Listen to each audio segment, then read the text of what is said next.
में मैंने आप लोगों को भारत में ब्रिटिश साम्राज्य का विस्तार, expansion of British empire in India part 1 के तहत बंगाल विजय के संबंध में बतला चुका हूं और आज मैं आप लोगों को भारत के अन्य क्षेत्रों पर अंग्रेजों द्वारा किए गए विजय से अवगत कराने जा रहा हूं। एक, बंगाल विजय। नंबर 2, मराठा विजय। मराठा इतिहास की शुरुआत में 1714 से करने जा रहा हूं, जब मराठा राज्य में पेशवाओं का महत्व अधिक था, वे अधिक शक्तिशाली बने। वर्ष 1708 में छत्रपति शाहू मुगलों के कैद से मुक्त हुआ और वह गद्दी पर बैठा। उसके प्रथम पेशवा के रूप में बालाजी विश्वनाथ 1714 से 20 तक रहे। बालाजी विश्वनाथ की सबसे बड़ी उपलब्धि छत्रपति शाहू को मराठा साम्राज्य में प्रतिष्ठित करना और 1719 में सैयद बंधुओं की सहायता से मुगल सम्राट के साथ एक समझौता संपन्न करना था। इस समझौता ने पहली बार मराठों को मुगल साम्राज्य में प्रतिष्ठा दिलाई और मुगल राजनीति में हस्तक्षेप का अवसर मिला। इसके तहत मराठों को दक्कन से चौथ और सरदेशमुखी का अधिकार प्राप्त हुआ। बालाजी बाजीराव के बाद बाजीराव प्रथम पेशवा बना, जो 1720 से 1740 तक शासन किया। बाजीराव प्रथम लड़ाकू एवं साम्राज्यवादी पेशवा के नाम से भी जाना जाता है तथा शिवाजी के बाद गुरिल्ला युद्ध का सही तरीके से प्रयोग करने वाला एकमात्र पेशवा भी यही था। इसने अपनी प्रतिभा के बदौलत मराठा साम्राज्य की शक्ति को चरम सीमा पर पहुंचाया। 1728 में पालखेड़ा के युद्ध में निजाम को बुरी तरह पराजित किया और मुंशी शिवगांव की संधि हेतु बाध्य किया, जिसके तहत दक्कन में पूर्व में मिले सभी अधिकारों को मराठों ने हासिल किया। यह 1737 में हैदराबाद के निजाम तथा मुगल सम्राट को अपनी शक्ति को दिखाने के मद्देनजर एकाएक दिल्ली पहुंचा और मुगल सम्राट को आश्चर्यचकित कर दिया। इसके 3 दिन दिल्ली में ठहरने मात्र से मुगल सम्राट मोहम्मद शाह रंगीला गद्दी को छोड़कर भागने के फिराक में था, लेकिन वह 3 दिनों के बाद एकाएक अपने मराठा राज्य की ओर चल पड़ा। इसकी असामयिक मृत्यु 1740 में हुई, जो मराठा राज्य की क्षति का एक प्रमुख कारण था। हम देखते हैं कि इसने न केवल निजाम को पराजित किया, बल्कि उस समय की शक्तिशाली पुर्तगालियों को से भी सालसेट और बेसिन को छीनने में सफलता हासिल की थी। इसने मालवा और गुजरात विजय प्राप्त किया। इसके बाद हम देखते हैं कि बालाजी बाजीराव 1740 में बालाजी बाजीराव पेशवा बना और इसने भी विस्तारवादी नीति अपनाई और इसके शासनकाल की एक महत्वपूर्ण उपलब्धि संगोला की संधि 1750 थी। इस संधि के तहत पेशवा अब छत्रपति शाहू के अधिकारों से मुक्त हो गए और सभी मामले में निर्णय लेने के लिए स्वतंत्र हो गए। पेशवा का पद पैतृक बन गया। मराठा साम्राज्य कटक से अटक तक हम देखते हैं कि बाजीराव प्रथम ने जो छत्रपति शाहू को लिखा था कि आओ हम मुगल साम्राज्य के खोखले तनों पर प्रहार करें, इसकी शाखाएं तो स्वयं गिर जाएगी। और उसके जवाब में शाहू ने कहा था कि निश्चित रूप से आप हिमालय के उस पार मराठा साम्राज्य के झंडे को गाड़ देंगे, आप योग्य पिता के योग्य पुत्र हैं। तो बाजीराव प्रथम का जो लक्ष्य था मराठा साम्राज्य का विस्तार कटक से अटक तक का, वह बालाजी बाजीराव ने उसके सपनों को साकार किया और मराठा साम्राज्य का काफी विस्तार किया। पानीपत का तृतीय युद्ध 14 जनवरी 1761 मराठों के इतिहास में एक निर्णायक मोड़ साबित हुई और यह बालाजी बाजीराव के काल में हुआ था। हम देखते हैं कि मराठे भी अत्यंत महत्वाकांक्षी थे और वे उत्तर एवं मध्य भारत तथा दक्षिण भारत के पश्चिमी तट पर अपने राज्य के विस्तार करने में लगे हुए थे। दिल्ली तक इनका प्रभाव क्षेत्र बढ़ चला था और वे उत्तर पश्चिम सीमा प्रांत पंजाब की ओर बढ़ना चाहते थे। दूसरी ओर अहमद शाह औदाली जो अफगान का शासक था, वह भी 1754 के बाद करीब 4 बार पंजाब पर आक्रमण कर चुका था तथा लाहौर और सरहिंद में अपनी सत्ता स्थापित कर चुका था। तो इसी बीच मराठों ने रघुनाथ राव के नेतृत्व में 1757 में एक विशाल सेना दिल्ली भेजी और दिल्ली पर अधिकार करने के बाद मराठा सेना पंजाब की ओर प्रस्थान की और लाहौर तथा सरहिंद पर कब्जा कर लिया। तत्काल बाद 1758 में इसके कब्जा करने के तत्काल बाद 1759 में अब्दाली की भी पहुंचा और उसने लाहौर सरहिंद पर पुनः कब्जा करते हुए दिल्ली की ओर बढ़ चला। हम देखते हैं कि पानीपत के मैदान में दोनों सेनाओं की भिड़ंत हुई और इसी को पानीपत का तृतीय युद्ध कहते हैं। इस युद्ध में मराठों की निर्णायक हार हुई। लगभग 75,000 मराठा सैनिक मारे गए और मुख्य सेनापति सदाशिवराव भाव, विश्वासराव के साथ साथ तोपखाने का प्रमुख इब्राहिम खां गारदी आदि जैसे कई प्रमुख मराठा सरदार एवं पदाधिकारियों की भी मृत्यु हुई। यह मराठों के लिए अपूरणीय क्षति थी। और जब इसका संदेश एक व्यापारी ने कूट संदेश के रूप में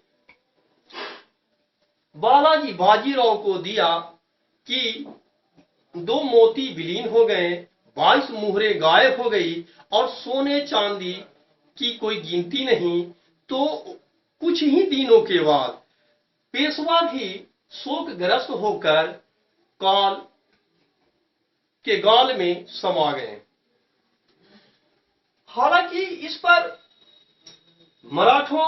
इस पर इतिहासकारों के बीच मतभेद है। जन्माद सरकार ने स्पष्ट लिखा है कि मराठा युद्ध आदि पानीपत का तृतीय युद्ध मराठों के लिए अपूरणीय क्षति थी। शायद ही कोई ऐसा मराठा परिवार बचा हो जिसका कोई सदस्य न मारा गया हो। दूसरी ओर मराठा इतिहास के विशेषज्ञ सरदेसाई का मानना है कि यह मराठों के लिए जन और धन की क्षति का कारण बना, लेकिन ऐसी बातें नहीं थी जो जिससे मराठा संभल नहीं सकते थे। और वे तर्क देते हैं कि वर्ष 1772 तक आते आते मात्र 10 वर्षों के भीतर ही मराठों ने न केवल निजाम और हैदर अली को पराजित किया, बल्कि 1771 में मुगल सम्राट शाह आलम द्वितीय को भी दिल्ली ले जाकर और दिल्ली की गद्दी पर अपने संरक्षण में बैठाया। हाँ। अब हम देखेंगे कि इसका एक प्रभाव यह पड़ा कि मराठों के पराजय के कारण सर्वाधिक लाभ अंग्रेज और सिखों को हुआ।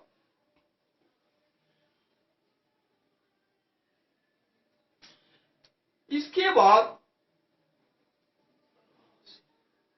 माधवराव प्रथम 1761 में पेशवा बना, जो 1772 में मृत्यु को प्राप्त हुआ। इसका मुख्य कार्य 1765 से 71 के बीच मैसूर के शासक हैदर अली एवं हैदराबाद के निजाम को पराजित करना और उससे कई रियायतें हासिल करना था। दूसरा महत्वपूर्ण कार्य 1771 में महाजी सिंधिया के सहयोग से दिल्ली में मुगल सम्राट शाह आलम द्वितीय को गद्दी पर बैठाना और अपना पेंशनर बनाना था। हम जानते हैं कि 1765 के बाद शाह आलम द्वितीय अंग्रेजों का पेंशनर बन गया था और इलाहाबाद में अंग्रेजों की संरक्षण में रहता था। नारायण राव की हत्या,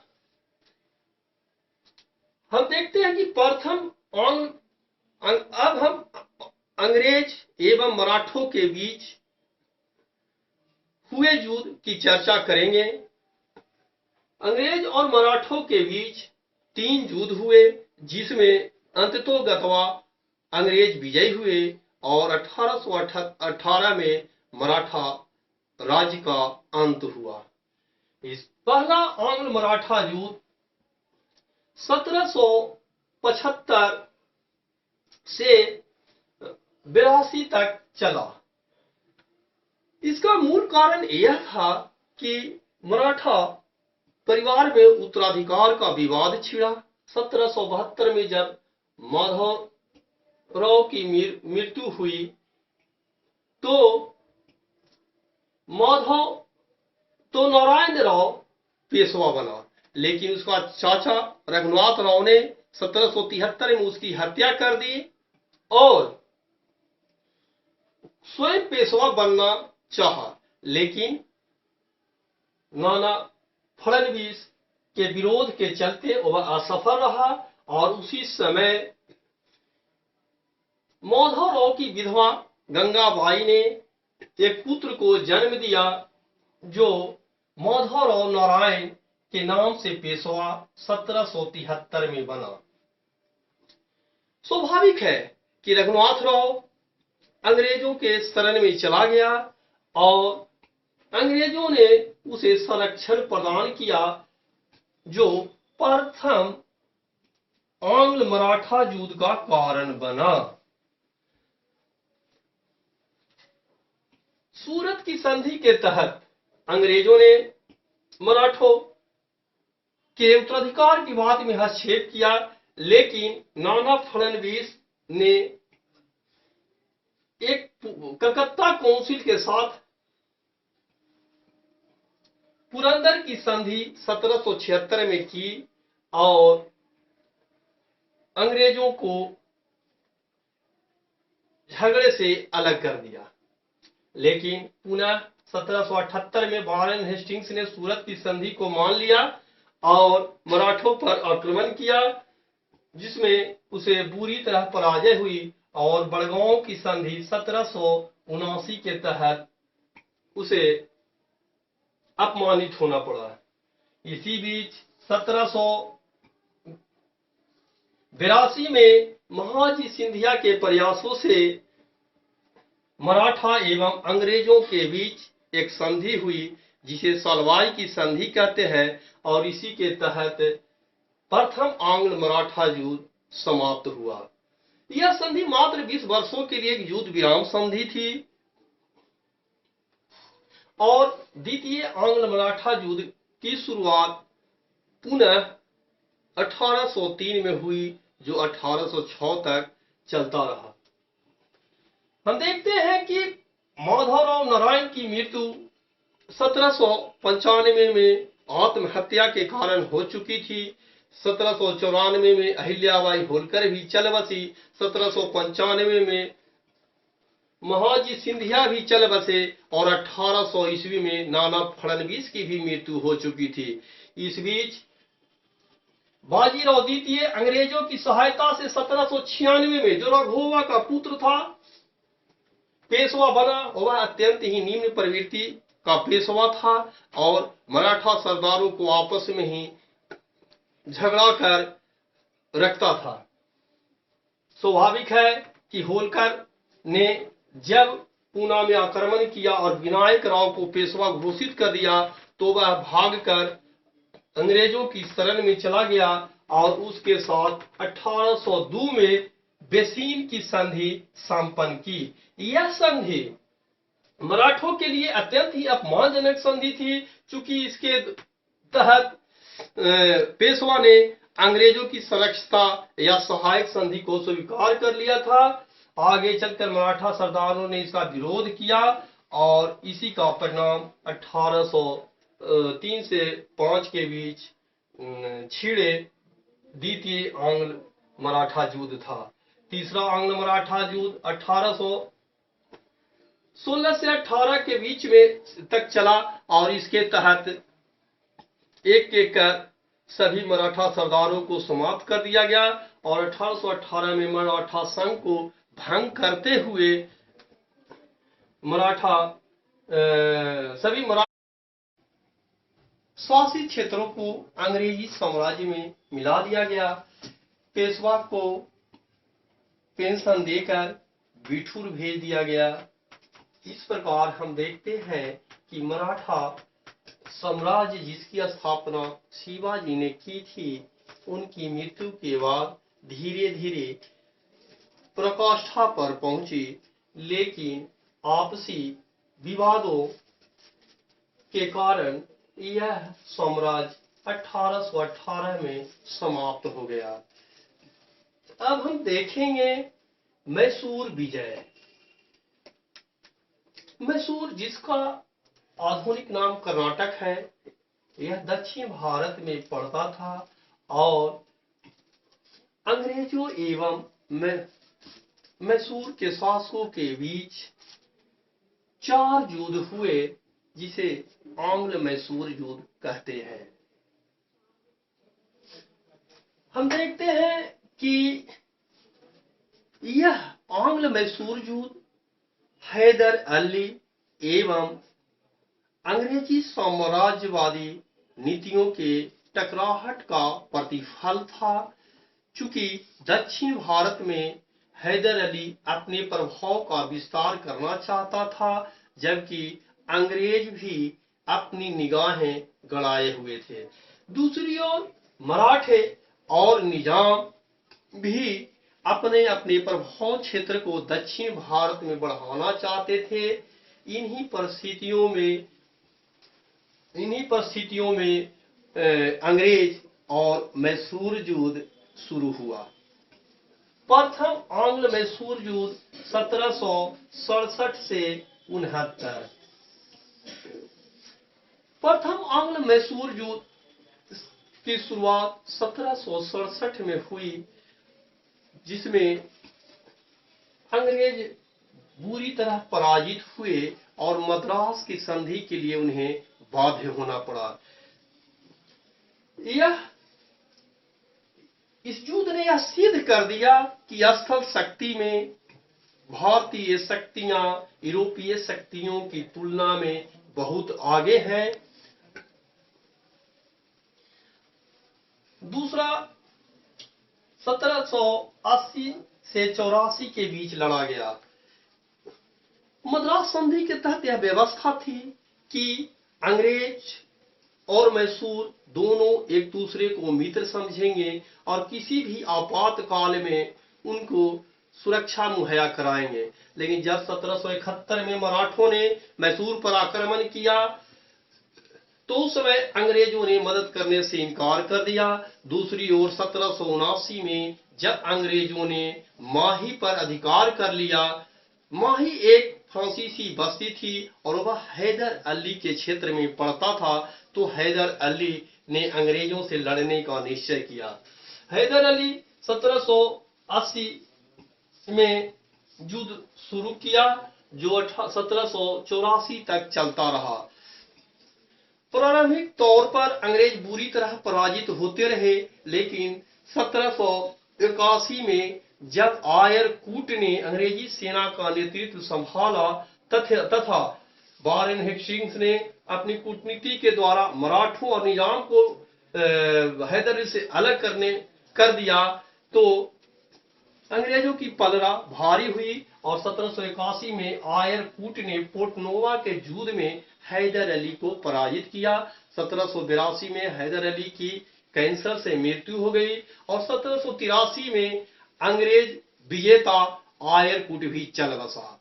इसी बीच हम देखते हैं कि 1782 में हैदर अली की मृत्यु के बाद उसका पुत्र टीपू सुल्तान मैसूर युद्ध का कमान संभाला, लेकिन 1784 तक आते आते अंग्रेज और टीपू सुल्तान दोनों थक चुके थे और इसी परिस्थिति में ट्रीटी ऑफ मंगलौर 1784 संपन्न हुई।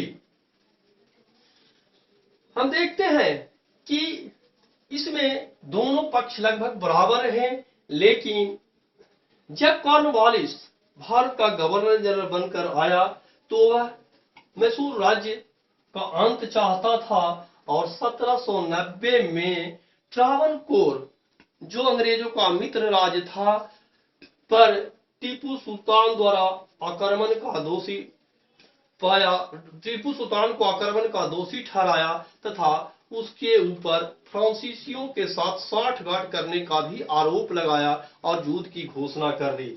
इस युद्ध में टीपू सुल्तान पूरी तरह पराजित हुआ।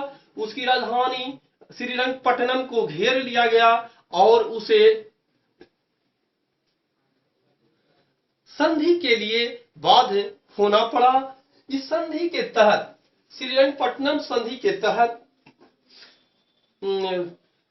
टीपू सुल्तान को युद्ध क्षति पूर्ति के रूप में 3 करोड़ रुपए अंग्रेजों को देना पड़ा और जब तक यह युद्ध क्षति पूर्ति नहीं दिया जाएगा तब तक अपने दोनों पुत्रों को बंधक के रूप में सौंपना पड़ा। दूसरी ओर मैसूर का आधा राज्य अंग्रेजों को देना पड़ा और इस प्रकार हम देखते हैं कि मैसूर राज्य का अस्तित्व लगभग समाप्त हो चुका था। लेकिन कॉर्नवालिस ने मैसूर पर पूर्ण विजय इसलिए नहीं हासिल की ताकि निजाम और मराठों को भी हिस्सा न देना पड़े, इसलिए उस राज्य का अस्तित्व बना रहने दिया। जब 1799 में जब 1798 में बेलेजली भारत का गवर्नर जनरल बनकर आया तो वह अत्यंत ही साम्राज्यवादी प्रवृत्ति का व्यक्ति था और संपूर्ण भारत में अंग्रेजी राज्य का विस्तार करना अपना लक्ष्य बनाया था।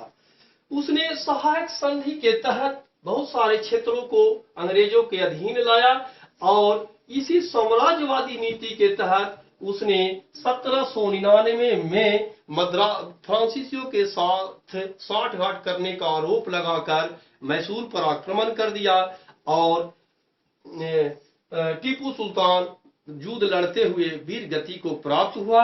इस प्रकार हम देखते हैं कि मैसूर के कुछ हिस्से को वहां के पुराने वाडेयर राजवंश के एक बालक को सौंप दिया गया और उसके सभी भाग को अंग्रेजी राज्य में मिला लिया गया। इस प्रकार मैसूर राज्य का अंत हुआ। अब हम देखेंगे 4 सिंध विजय। सिंध विजय हम जानते हैं कि 1839-42 के अफगान युद्ध के समय सिंध का राजनीतिक एवं सामरिक महत्व मुख्य तौर पर उजागर हुआ था और चार्ल्स नेपियर के नेतृत्व में सिंध युद्ध लड़ा गया और 1843 में सिंध को ब्रिटिश साम्राज्य का अंग बना लिया गया। सिंध चूंकि व्यापारिक और सामरिक दृष्टिकोण से अत्यंत ही महत्वपूर्ण था और उस समय रूस का मध्य एशिया में प्रभाव बढ़ चुका था तथा फ्रांसीसी और रूसी व्यापारी भी सिंध में व्यापारिक सुविधाएं हासिल करने को आतुर थे। इन्हीं परिस्थितियों में तथा अफगानिस्तान को संतुलित रखने के मद्देनजर सिंध विजय आवश्यक था, जिसे 1843 में पूर्ण किया गया। अब हम देखेंगे सिख राज 1800 सिख राज्य के संबंध में हम चर्चा करेंगे। सिख राज्य का संस्थापक राजा रणजीत सिंह था। रणजीत सिंह 1798 में सुकरचकिया मिस्र का प्रधान बना था और एक छोटे से रियासत का मालिक था। लेकिन हम देखते हैं कि अफगान का राजा जमान शाह जब 1798-99 भारत पर आक्रमण किया पंजाब पर आक्रमण किया तो उस युद्ध में रणजीत सिंह ने उसकी भरपूर मदद की और इस से खुश होकर उसने रणजीत सिंह को राजा की उपाधि प्रदान किया और लाहौर का गवर्नर नियुक्त किया। अब रणजीत सिंह अपनी महत्वाकांक्षा को पूरा करना चाहता था और वह साम्राज्यवादी नीति अपनाई। उसने 1805 में अमृतसर और जम्मू की विजय की और इस प्रकार अपने क्षेत्र का विस्तार किया। अमृतसर संधि 1809 अंग्रेजों और राजा रणजीत सिंह के बीच 1809 में एक संधि हुई जिसे अमृतसर की संधि कहते हैं। इसके तहत रणजीत सिंह ने सतलज नदी के पूर्वी हिस्से पर अंग्रेजों का अधिकार मान लिया और अंग्रेजों ने रणजीत सिंह के अधिकार को सतलज के पश्चिमी किनारे पर रणजीत सिंह के अधिकार की पुष्टि की तथा लुधियाना में अंग्रेजों को रेजिडेंट रखने की अनुमति मिली। इसके बाद हम यह देखते हैं कि रणजीत सिंह ने हमेशा अमृतसर संधि का पालन किया, लेकिन अंग्रेज हमेशा इस बात के ताक में थे कि क्या सिख राज्य को ब्रिटिश साम्राज्य का अंग बनाया जाए। 1838 में अंग्रेज रणजीत सिंह एवं अफगान के बीच एक त्रिपक्षीय समझौता भी हुआ, लेकिन इसके तत्काल बाद 1839 में रणजीत सिंह की मृत्यु हुई और गद्दी को लेकर पारिवारिक उत्तराधिकार छिड़ गया। खड़ग सिंह जो रणजीत सिंह का पुत्र था वह राजा बना। वह अत्यंत ही अयोग्य और अफीम का सेवन करने वाला था, जिसकी 1740 में ही मृत्यु हो गई। उसके बाद शेर सिंह बना। शेर सिंह की 1843 में हत्या हुई और उसके बाद रानी जिंदन की संरक्षता में दिलीप सिंह महाराजा बना जो नाबालिग था। हम देखते हैं कि रणजीत सिंह की मृत्यु के बाद काफी उथल पुथल मचा हुआ था और सिख सरदारों में आपसी फूट व्याप्त हो चली थी। सैनिकों ने भी राजा की बात मानने से इनकार कर दिया था और स्वयं की खालसा पंचायत गठित कर ली थी। तो इस प्रकार हम देखते हैं कि इन परिस्थितियों ने अंग्रेजों को पंजाब में हस्तक्षेप का अवसर प्रदान किया। तो 1845 में पंजाब में अंग्रेजी सेना में अत्यंत वृद्धि की गई, जिससे लाहौर दरबार जो रईस की राजधानी थी आतंकित और उत्तेजित हो उठा। इन्हीं परिस्थितियों में प्रथम आंग्ल सिख की शुरुआत 1845 में हुई, जो 1846 के लाहौर संधि के तहत समाप्त हुआ।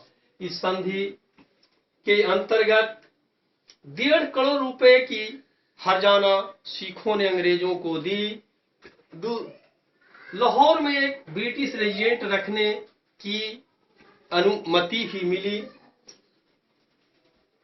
इसके बाद हम देखते हैं कि दूसरा आंग्ल सिख 1848-49 में हुआ, जिसके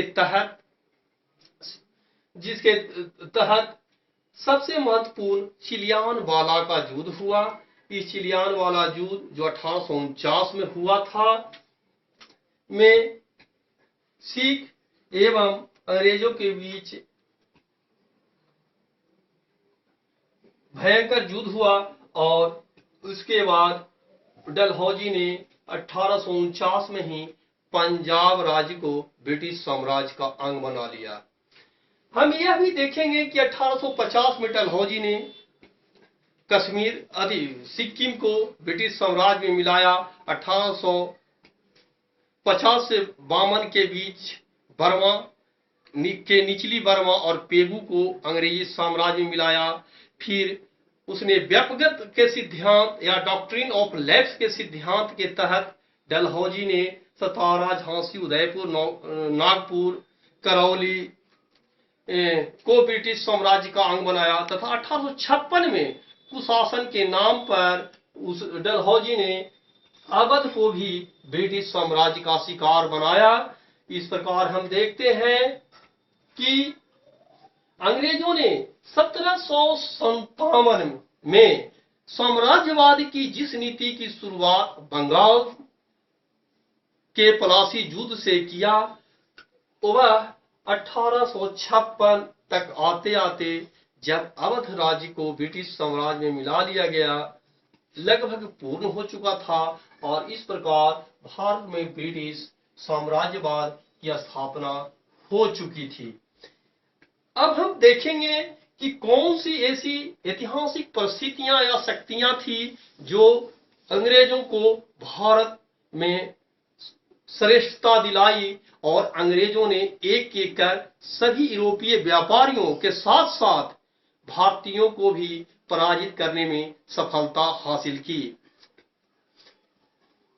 इसका सबसे मूल कारण जल शक्ति में सर्वोच्चता होना था। 1588 में स्पेनिश आर्मेडा की पराजय के बाद अंग्रेज विश्व के पैमाने पर जल शक्ति के क्षेत्र में सर्वोच्चता हासिल किया था और यही कारण था कि यूरोपीय शक्तियों के साथ साथ भारतीय शक्तियों पर भी उसने विजय हासिल की। हम यह भी देखते हैं कि भारत में केंद्रीय मुगल सत्ता का विघटन हो चुका था और जिसके परिणाम स्वरूप ही बंगाल, अवध, मैसूर आदि राज्यों का, मराठा आदि राज्यों का उदय हुआ था। दूसरी ओर अंग्रेजों को एक शक्तिशाली राष्ट्र ब्रिटेन का भी मदद विभिन्न समय अंतरालों पर मिलते रहा था। विज्ञान और तकनीकी के क्षेत्र में भी इंग्लैंड काफी आगे था और भारतीय परंपरागत हथियारों से ही युद्ध का सामना आम तौर पर करते थे। हम यह भी देखते हैं कि भारत की राजनीतिक स्थिति तो अत्यंत डावाडोल थी ही, इसकी आर्थिक स्थिति भी चरमराने लगी थी, चूंकि क्षेत्रीय राज्यों ने स्थानीयता को बढ़ावा दिया और स्थानीयता ने आर्थिक व्यवस्था को धराशायी कर दिया। अब अंतर्राष्ट्रीय या अंतर्देशीय व्यापार अराजकता एवं अव्यवस्था के कारण प्रभावित होने लगे थे। और व्यापार का रूप स्थानीयता ने ले लिया था। हम यह भी देखते हैं कि अंग्रेजों ने छल कपट का भी सहारा लिया और उचित या अनुचित सभी तरीकों से भारत में अपने साम्राज्य की स्थापना को सफल बनाया। भारतीयों के पराजय का एक सर्वप्रमुख कारण यह भी था कि भारतीयों ने अपने देशी राज्यों के साथ संगठन न बनाकर उन्होंने विदेशी शक्तियों पर अधिक भरोसा किया। जैसे हैदर अली की पराजय का मूल कारण मराठा या निजाम के साथ समझौता न करके फ्रांसीसी या काबुल की शक्तियों पर अधिक भरोसा करना था। इसी प्रकार हम देखते हैं कि जब 1803 में जब सिंधिया विजय की ओर अग्रसर था, उस समय कई फ्रांसीसी सेनापति युद्ध के मैदान को छोड़कर भाग गए थे। हम यह भी देखते हैं कि रंजीत सिंह ने भी फ्रांसीसियों को काफी तरजीह दिया था, लेकिन वे समय आने पर भारतीयों को लगभग साथ नहीं देते थे। इसके अलावा भारतीयों में राष्ट्रीय चेतना या राष्ट्रवाद का भी अभाव था। भारतीय लोगों को बीच अपने सामंत प्रमुखों या क्षेत्रीय लोगों को ही राजा मानने की प्रवृत्ति मौजूद थी। उनमें राष्ट्रीय चेतना का अभाव था, जबकि अंग्रेज लोग राष्ट्रवादी भावना से ओतप्रोत थे। हम देखते हैं कि भारतीय लोगों ने इस युद्ध के दरमियान विभिन्न क्षेत्रीय शासकों की सूचनाओं को अंग्रेजों को दिया करते थे, जबकि एक भी ऐसे गद्दार अंग्रेज का उदाहरण नहीं मिलता है जिसने अंग्रेजी शासन प्रणाली के विरुद्ध भारतीयों को सूचनाएं दी हो। इस प्रकार से इन कारणों के आलोक में एक एक क्षेत्रीय राज्यों को अंग्रेज पराजित करने में सफल रहे और भारत दास्ता का शिकार बना। धन्यवाद। आप लोग हमारे चैनल को सब्सक्राइब अवश्य करेंगे। धन्यवाद।